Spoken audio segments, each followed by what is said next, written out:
प्राचीन काल में आर्यवर्त नामक एक समृद्ध राज्य था।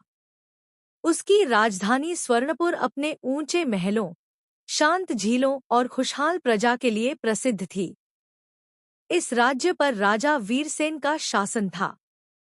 वे न्यायप्रिय, साहसी और बुद्धिमान राजा माने जाते थे। प्रजा उन्हें देवतुल्य मानती थी, क्योंकि उनके शासन में कोई भूखा नहीं सोता था और न्याय बिना भेदभाव के मिलता था। परंतु इस स्वर्णिम छवि के पीछे राजा वीरसेन का मन एक गहरे बोझ से दबा हुआ था। युवावस्था में सिंहासन प्राप्त करने के लिए उन्होंने अपने बड़े भाई के साथ अन्याय किया था। यद्यपि वह रहस्य वर्षों से राजमहल की दीवारों में दबा था, पर राजा का अंतर्मन हर दिन उन्हें धिक्कारता था। रात के सन्नाटे में वही स्मृति उनके मन को बेचैन कर देती। एक दिन राज्य में भयंकर सूखा पड़ा। नदियां सूखने लगी और अनाज के भंडार कम होने लगे।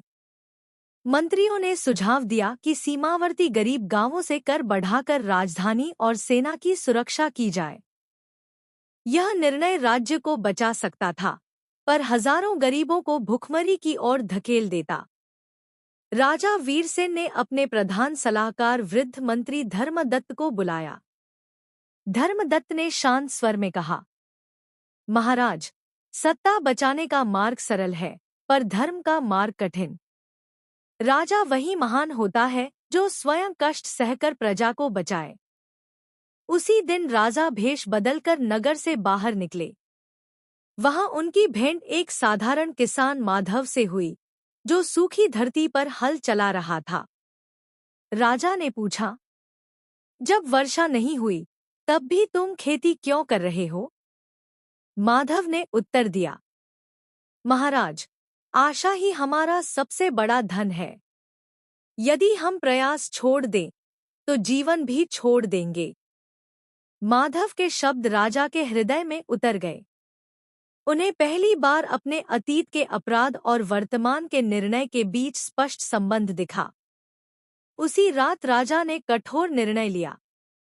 अगले दिन सभा में उन्होंने घोषणा की, राजमहल के भंडार, स्वर्ण और निजी वैभव को बेचकर सूखा प्रभावित क्षेत्रों में सहायता की जाएगी। कर नहीं बढ़ाए जाएंगे, बल्कि राजसी सुख सुविधाओं में कटौती होगी। साथ ही राजा ने सार्वजनिक रूप से अपने अतीत के अपराध को स्वीकार किया और प्रजा से क्षमा मांगी। सभा में सन्नाटा छा गया। फिर धीरे धीरे लोगों की आंखों में सम्मान के आंसू आ गए।